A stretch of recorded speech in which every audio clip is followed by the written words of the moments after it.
सभी छोटे बड़े श्रोताओं को सुनीता भटनागर का प्यार भरा नमस्कार। ऑडियो स्टोरीज के हमारे चैनल कहानी जगत में आप सभी का स्वागत है। हिंदी कहानियों की श्रृंखला में आइए आज सुनते हैं विजय दान देथा जी द्वारा रचित कहानी उजाले के मुसाहिब। कहरे चकवा बात कटे ज्यों रात, घर बीती या पर बीती। घर बीती तो घर घर जाने, अपनी अपनी सब कोई ताने।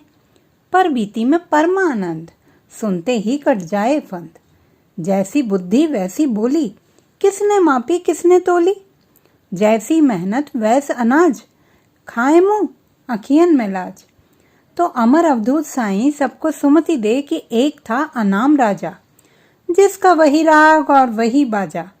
उसकी समझ का बोझ अतिशय भारी, एक पलड़े में राजा तो दूजे में रैयत सारी। बिन बुलाए क्यों कर मरता, वह तो करता ज्यों ही करता। जिसके दरबार में चुनिंदा नौ रतन, मंशा मुताबिक सारे जतन ही जतन।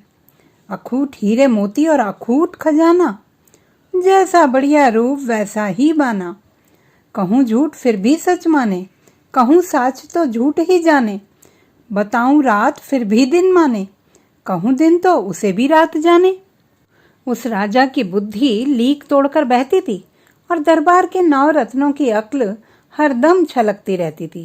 फिर भी राजा के पास हमेशा ऋषि मुनि औघड़ महात्मा व संत ज्ञानियों का तांता लगा रहता था।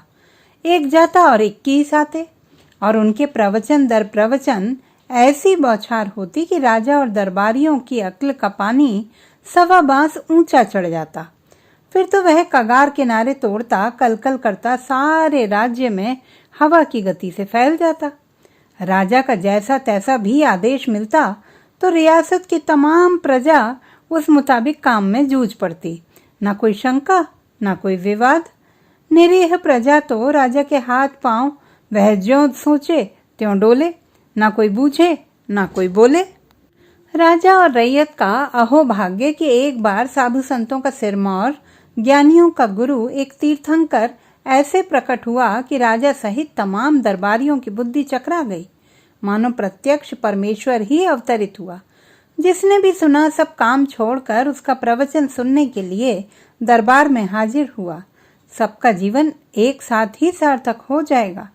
एक ही प्राण और एक ही जत्थे के सांचे में ढली भीड़ महात्मा के दर्शन की प्रतीक्षा में अविचलित खड़ी थी कि अचानक राजा के साथ तीर्थंकर पधारते दिखे।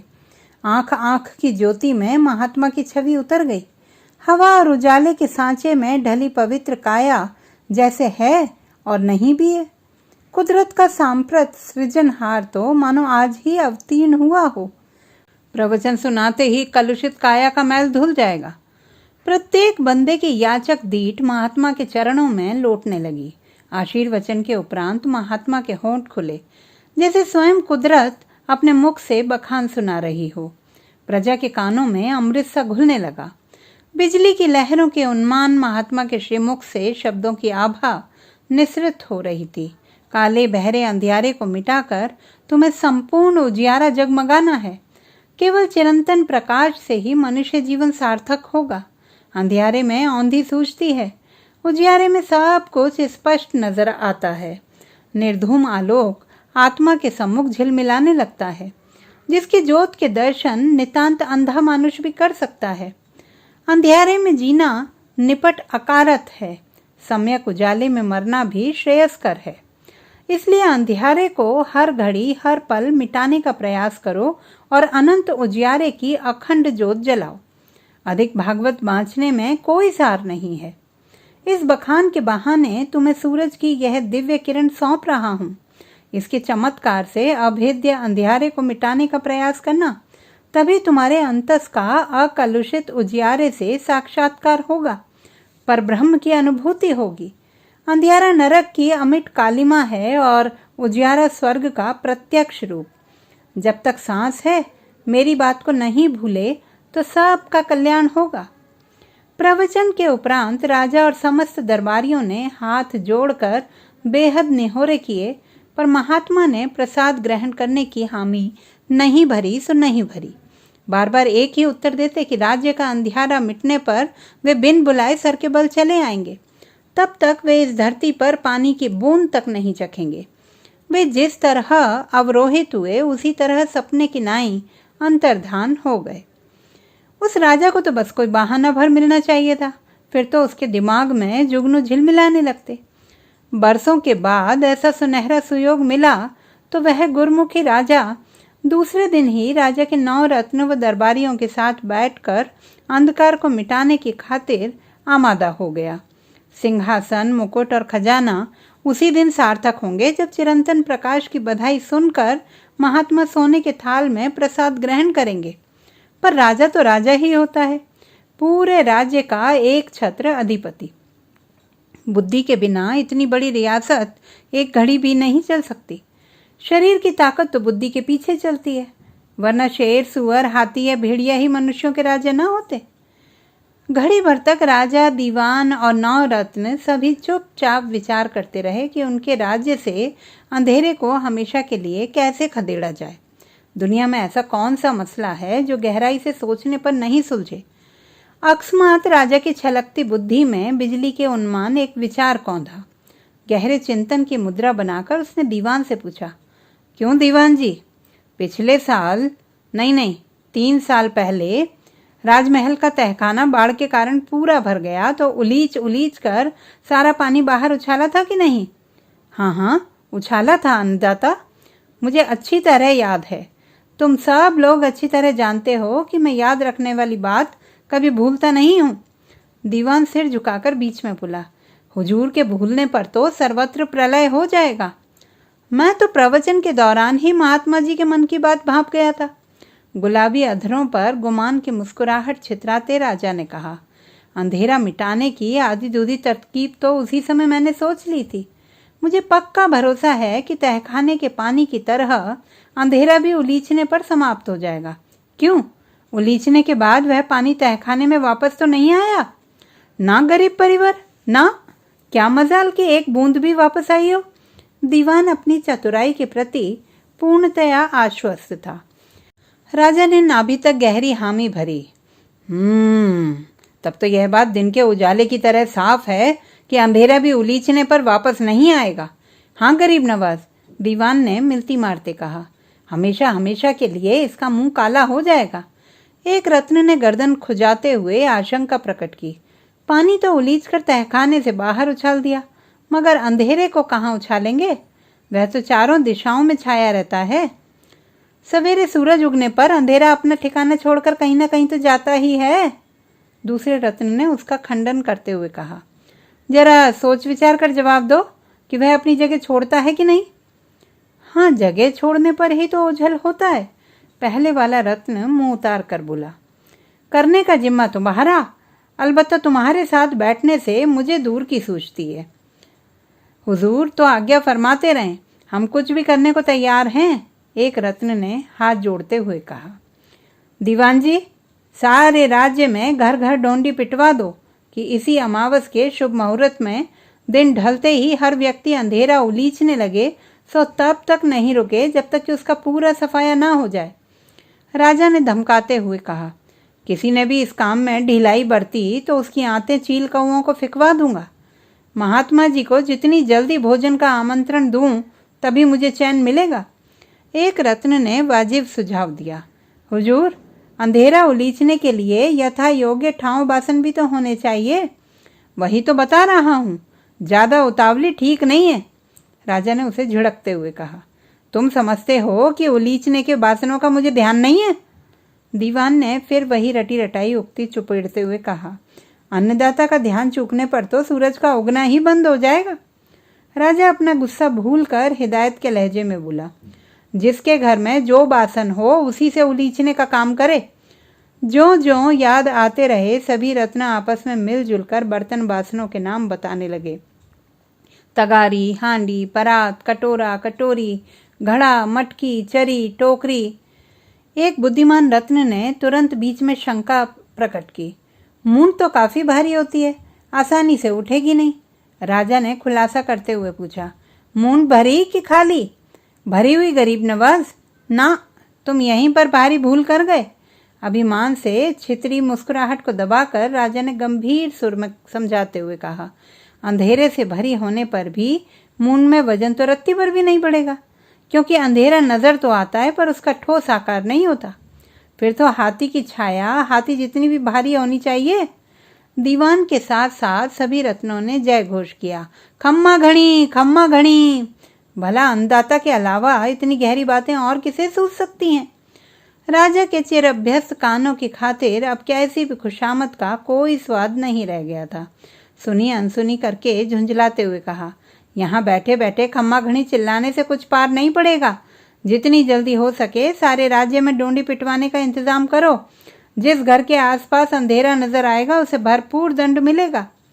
दीवान ने झुककर बंदगी की। तीसरे दिन ही घर घर खबर ना हो तो दीवानगिरी छोड़ दूंगा। पर उसे दीवानगिरी छोड़ने की कभी जरूरत नहीं पड़ी, बल्कि समय समय पर पुरस्कार सिरोपाव भी मिलते रहे। राजा के आदेश की अनुपालना में वह बेहद पारंगत था और उधर डोंडी का फरमान सुनने के बाद प्रजा ने भी कतई ढिलाई नहीं बरती। अमावस की सांझ घिरते ही जिसके हाथ जो बासन पड़ा उसी से अंधियारा उलीचने में मुस्तैद हो गया। यहाँ तक कि आते आते चकवा किसी भी सूरत में अपनी हंसी रोक नहीं सका। खिलखिल हंसी के साथ उसकी चोंच से चिंगारियां झड़ने लगी। हंसते हंसते ही कहने लगा, अब उस राज्य के भाग्य की क्या सीमा। 8 पहर 32 घड़ी फकत प्रकाश ही प्रकाश जगमगाएगा। इतने बरस ये छोटी सी बात भी किसी की समझ में क्यों नहीं आई। दुगना काम निपटेगा, दिया जलाने की आफत मिट जाएगी, तेल का खर्च बचेगा सो नफे में। मगर चोरों के मन में सनसनी दौड़ गई। अंधेरा मिट गया तो उन्हें जबरदस्त हानि पहुंचेगी, पर राजा के आदेश की भला कौन अवज्ञा कर सकता है। चोर भी प्रजा के साथ अंधेरा उलीचने में जुट गए। राजमहल के इर्द गिर्द हो हल्ले का तूफान मच गया। आधी रात ढलने पर राजा को नींद सताने लगी तो दीवान को हिदायत देते हुए बोला, अब तो नींद के मारे मेरा जगना मुश्किल है, वरना सारी रात यह नज़ारा देखता। मगर तुम पूरे चौकस रहना, ऐसा ना हो कि मेरे जाते ही लोग ढीले पड़ जाएं। नहीं अन्नदाता, सपने में भी कोई गुस्ताखी नहीं करेगा, आप किसी बात की चिंता ना करें। पर अंधेरे का सफाया होते ही मुझे बेधड़क जगा देना, समझे। दीवान ने कर्निश करते हुए अतिशय आदर के साथ हामी भरी तो राजा निश्चिंत होकर रंग महल में सोने के लिए दासियों के साथ रवाना हो गया। और घोड़े पर चढ़ा दीवान सारी रात प्रजा को जोश दिलाता रहा कि वह पल भर के लिए भी विश्राम ना करे। ऐसा शानदार काम दुनिया के किसी राजा ने आज तक नहीं किया। यह बात तो अन्नदाता को सूझी जैसी ही सूझी। बुद्धि के सागर अपने हुजूर की भला कौन बराबरी कर सकता है। दूसरे सभी राजा महाराजा इनके सामने छछूंदर हैं, छछूंदर। अंधेरा उलीचते उलीचते प्रजा की कमर टूटने लगी, हाड़ हाड़ टीसने लगा, बाहें फटने लगी। बच्चे, बूढ़े, जवान और महिलाएं, कोई भी पीछे नहीं रहा। बड़ा काम तो सबके जुटने पर ही संभव होता है। सवेरे की मंगल वेला जब नगरवासियों को यह आशा बंधी कि उलीचते उलीचते आखिर अंधेरा काफी कम पड़ने लगा है, तो उनके जोश को बड़ा सहारा मिला। वह चौगुने उत्साह से उस काम में तल्लीन हो गए। सचमुच राजा की बात तो एकदम सही निकली। ऐसे राजा की रैयत होने से बड़ा अहोभाग्य और क्या हो सकता है। देखते देखते अंधेरा तो बिल्कुल समाप्त हो गया। घोड़े पर सवार दीवान की खुशी का पार नहीं था। चरवादार को घोड़े की लगाम थमाकर वह सीधा रंग महल जा पहुंचा। बाहर खड़े खड़े ही जोर से फरियाद की, अन्नदाता, अंधेरा तो एकदम नष्ट हो गया। पहाड़ों के आर पार दिखे जैसा प्रकाश हुआ हुजूर। ईश्वर की तरह आपकी टेक भी रह गई। हुजूर तो नींद में सोते सोते ही चिरंतन प्रकाश के सपने देख रहे थे। राजा अपने हट पर अड़ा था और महात्मा अपने सिद्धांत पर डटे हुए थे कि सोने के बाजोट और थाल को अदेर परे हटा ले, वरना वे भूखे ही लौट जाएंगे। इस तकरार के बीच बधाई की गुहार सुनी तो वह सोने के पलंग से तत्काल उठ बैठा। उन्माद के आवेश में उछलते फांते बाहर आया। चारों ओर गर्दन फुलाकर देखा, सर्वत्र उजाला ही उजाला। ऐसा तेज प्रकाश तो कभी नजर ही नहीं आया था। समस्त दरबारियों के बीच राजा भी बावरे की तरह नाचने लगा। सारे राज्य में खुशी का समंदर हिलोरे भरने लगा। देप देप फटाफट दरबार जुड़ा। राजा ने दीवान और रत्नों और सब दरबारियों से बार बार पूछा कि वे अच्छी तरह से छानबीन करके बताएं कि आज वाले प्रकाश व पहले वाले प्रकाश में क्या अंतर है। सभी सत्यवादियों ने समवेत स्वर में कहा, आज वाला प्रकाश बहुत बहुत श्रेष्ठ है, यही असली और सच्चा प्रकाश है। पहले वाला प्रकाश तो कुछ धुंधला धुंधला था। ऐसी अपूर्व निष्ठा और अथक मेहनत से उलीचने के बाद उजियारे की चमक में क्या खामी। पहले वाले प्रकाश पर छिपे हुए अंधियारे की छाया पड़ती थी, पर आज के प्रकाश में तो कुदरत का रूप ही बदल गया। मन कुदरत प्रमुदित होकर मुस्कुरा रही हो।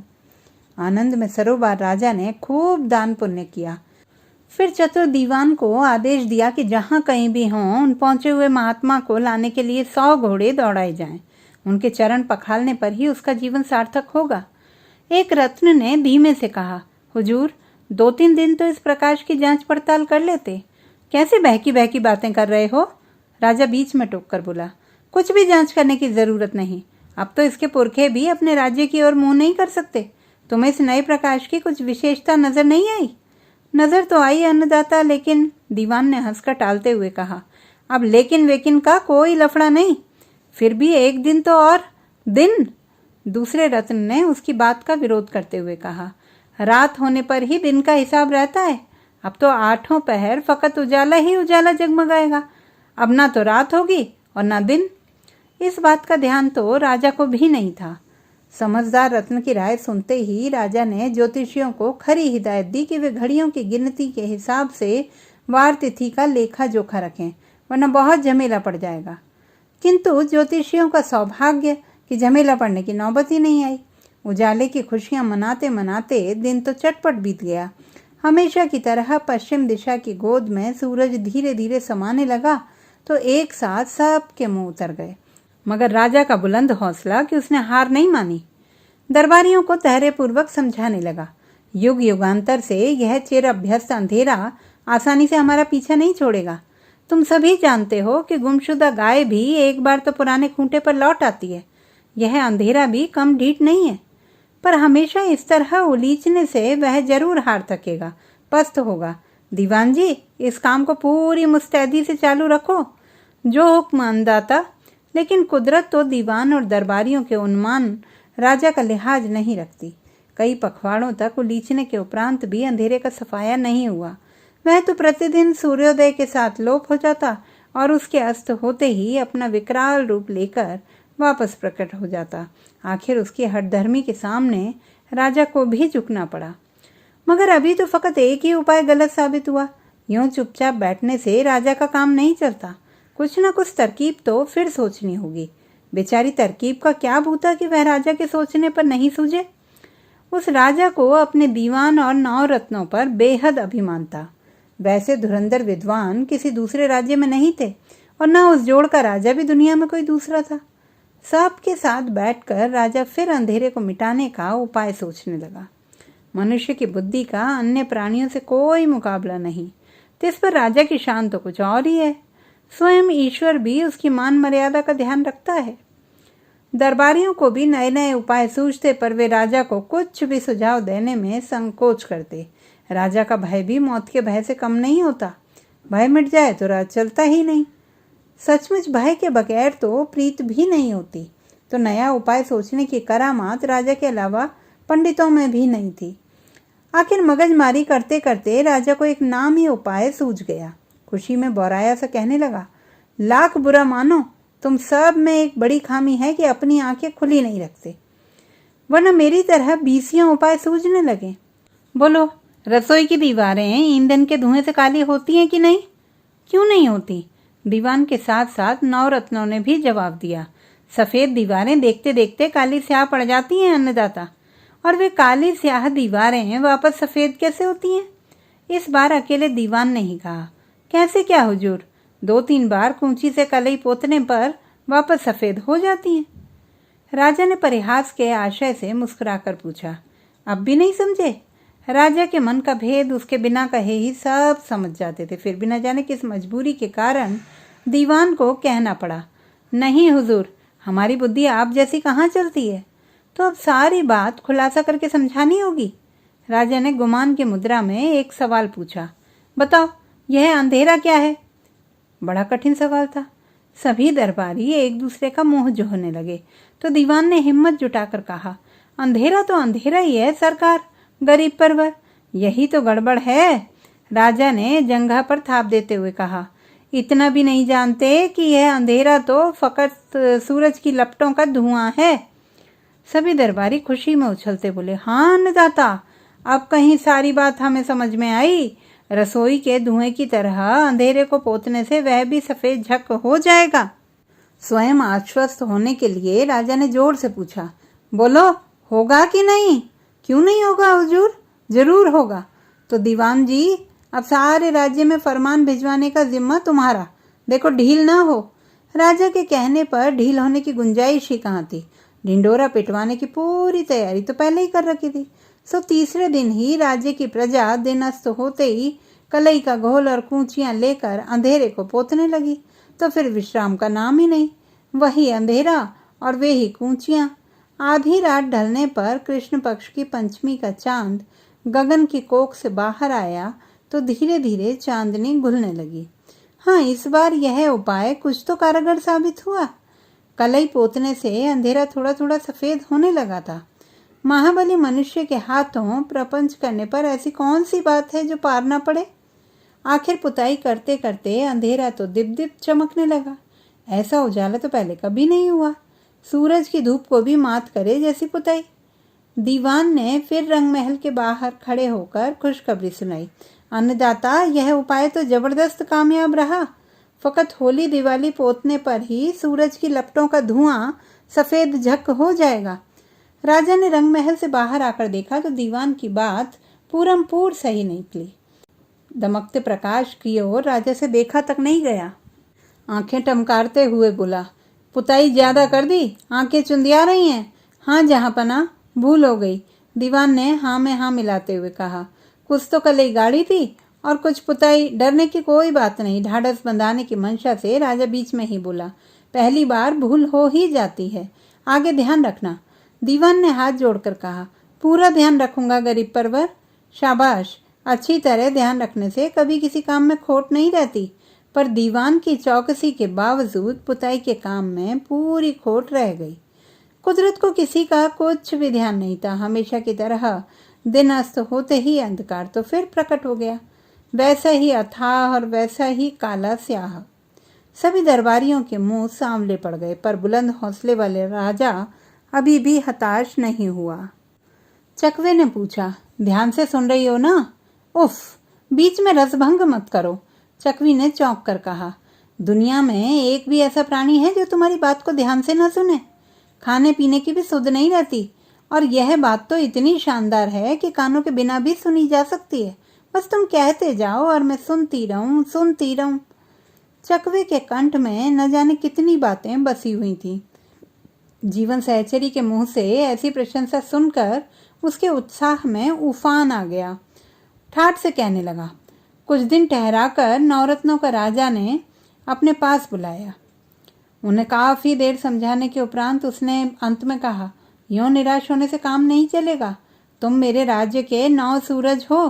थोड़ा दिमाग लड़ाओ तो बेचारे अंधेरे की क्या औकात जो तुम्हारे सामने टिक सके। आज ही दिन उगने से घड़ी भर पहले एक मामूली दिए की लौ देखकर मुझे एक नई बात सूझी। बड़े गौर से समझने की कोशिश करना। दिया जलाने पर उजाला होता है कि नहीं? होता है अन्नदाता, हमेशा होता है। दीवान ने सबसे पहले हामी भरी। घर में चूल्हा जलाने पर उजाला होता है कि नहीं? इस बार नवरत्नों ने एक साथ स्वीकार किया, होता है अन्नदाता, हमेशा होता है। भला चूल्हा जलाने पर उजाला क्यों नहीं होगा? बस यही बात अच्छी तरह समझने की है। राजा दृढ़ विश्वास के साथ कहने लगा, हम अंधेरे को जलाते हैं तो उजाला होता है, उसके जलते ही प्रकाश प्रकट होता है। कुछ समझे या नहीं? दीवान और नवरत्नों ने जोश के साथ जवाब दिया, समझ गए गरीब परवर, अच्छी तरह समझ गए। आप समझाएं और हम ना समझें? भला ये कैसे हो सकता है? तो फिर ढील किस बात की? राजा उतावली दर्शाते हुए बोला, मेरे राज्य में लाखों आदमी हैं। यदि हर आदमी दोनों हाथों में मशालें लेकर अंधेरे को जलाने लगे तो पीछे मुट्ठी भर राख भी न बचेगी। पूरा नष्ट होने के बाद वह चूं तक करने के काबिल नहीं रहेगा। हाँ गरीब नवाज, यह उपाय तो वाकई बेमिसाल है। बस राज्य में डोंडी पिटवाने की देर भर है, फिर तो अखूट आलोक हर दम जगमगाता रहेगा। इतना कहकर दीवान तो अदेर वहां से रवाना हो गया। उसके जी को भी कम बवाल नहीं थे। राज्य का फरमान जारी होने पर किसकी हिम्मत जो विरोध करे। सारे राज्य की रैयत दोनों हाथों में मशालें लेकर अंधेरे को जलाने लगी, तो सवेरे तक जलाती रही। पैरों पर खड़े हो सकने वाले बच्चे भी उस महायज्ञ में शामिल हो गए थे। मनुष्य इतना प्रपंच करे तो कुछ भी असंभव नहीं। अंधेरा तो जलकर भस्म हो गया और आह तक नहीं भर सका। राजा ने अपनी बात को प्रमाणित करने के आशय से पूछा, क्यों दीवान जी, पहले की तरह यह उजियारा सूरज का प्रकाश तो नहीं है? राज दरबार के दीवान तो सवालों के पहले ही जवाब तैयार रखते हैं। हाथ जोड़कर बोला, नहीं जहांपनाह, हरगिज नहीं। बेचारे सूरज की ऐसी सूरत ही कहाँ, यह तो सांप्रत जले हुए अंधेरे का उजाला है। फिर उसने नवरत्नों की ओर देखकर पूछा, क्यों, आपको भी कुछ फर्क नजर आ रहा है कि नहीं? फर्क है तो नजर क्यों नहीं आएगा? नवरत्नों ने एक साथ गर्दनें हिलाकर जवाब दिया। इस तरह जला हुआ अंधेरा अब तो शायद ही जिंदा हो सके। दीवान और नवरत्नों के अडिग विश्वास से राजा को भी अपने उपाय पर पुख्ता भरोसा हो गया। शायद दान पुण्य व निछरावल करने से भरोसा और भी दृढ़ हो, इस उद्देश्य से राजा ने दान पुण्य में कोई कसर न रखी, न निछरावल में। मगर कुदरत वामन पंडितों की नाई न दान पुण्य से राजी होती है, न दीवान व नवरत्नों के उन्मान इनाम इकरार से, और न भिखारियों की तरह निछरावल से। वह तो अपनी मति से चलती है, अपनी गति से घूमती है। अपने निर्दिष्ट स्थान पर सांझ होते ही पूनम का चांद उगा। हौले हौले चांदनी की आभा सर्वत्र फैलने लगी। दीवान, नवरत्न और दरबारियों ने सोचा कि अंधेरे को पूरा जलाने में थोड़ी खामी रह गई। 5-7 बार अच्छी तरह जलाने से राजा की तरकीब निसंदेह कारगर साबित होगी, इसमें कोई भी मीन मेख नहीं। आखिर अंधेरे को जलाने का उपाय भी व्यर्थ हुआ। सभी दरबारियों के मुख पर कालिख पुत गई, मगर राजा का तेजस्वी मनोबल रंच मात्र भी मलिन नहीं हुआ। नया उपाय सोचने में फिर सिर खपाने लगा। भला ऐसी कौन सी गुत्थी है जो मनुष्य के चाहने पर न सुलझे? कुछ दिन अकेले सोचते सोचते उसे एक नई युक्ति सूझी, और सूझते ही स्वयं आश्वस्त होने के लिए समस्त दरबारियों की विशेष बैठक बुलाई। दीवान और नवरत्नों को अपनी समझ पर भले ही अविश्वास हो, किंतु राज्य के एक छत्र अधिपति की सूझबूझ पर उन्हें 21 आना भरोसा था। राजा ने भिड़ते ही उनसे पूछा, बोलो, हाथी में जबरदस्त ताकत होती है कि नहीं? होती है अन्नदाता, उसमें बेजोड़ ताकत होती है। फिर भी सांकल से बांधने पर उसे काबू में किया जा सकता है कि नहीं? किया जा सकता है अन्नदाता, बछड़े की तरह काबू किया जा सकता है। तब इतना परेशान होने की क्या वजह है? सूरज अस्त ना हो तो अंधेरा भी ना हो।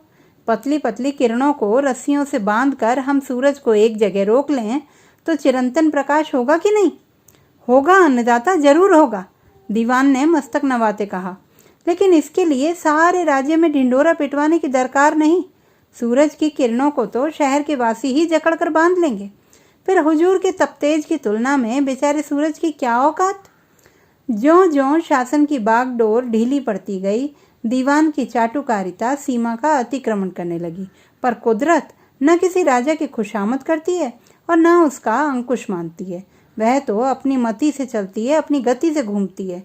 शहर के तमाम नागरिकों ने सूरज की किरणों को बांधने का खूब प्रयत्न किया, पर सब अकारत।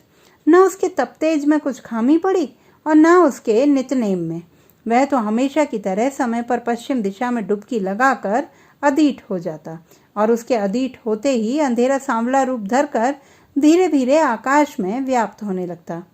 इस बार राजा को भी अंधेरे के सामने पस्त होना पड़ा। न दरबारियों की खुशामद काम आई और न नवरत्नों की सूझबूझ।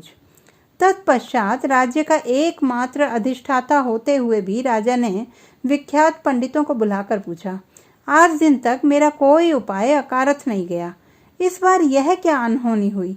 मेरे नक्षत्र अचानक इतने खराब कैसे हो गए? अच्छी तरह पंचांग देखकर इसका मायना बताओ।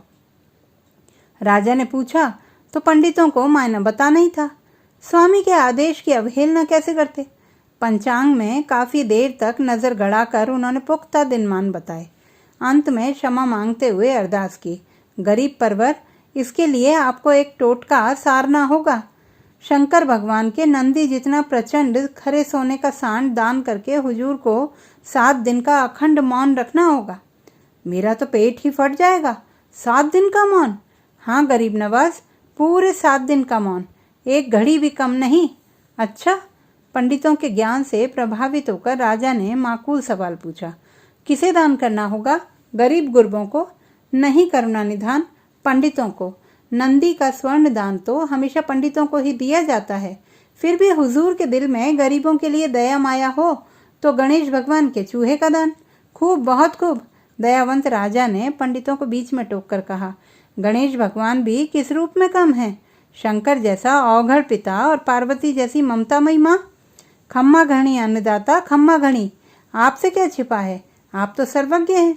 एक मामूली सी अरदास आपके चरण कमलों में प्रस्तुत करना चाहते हैं कि नगर के भीम तालाब में सतह से 1.25 हाथ नीचे 7 घोंसले खुदवाने का श्रीमुख से आदेश फरमाएं गरीब परवर।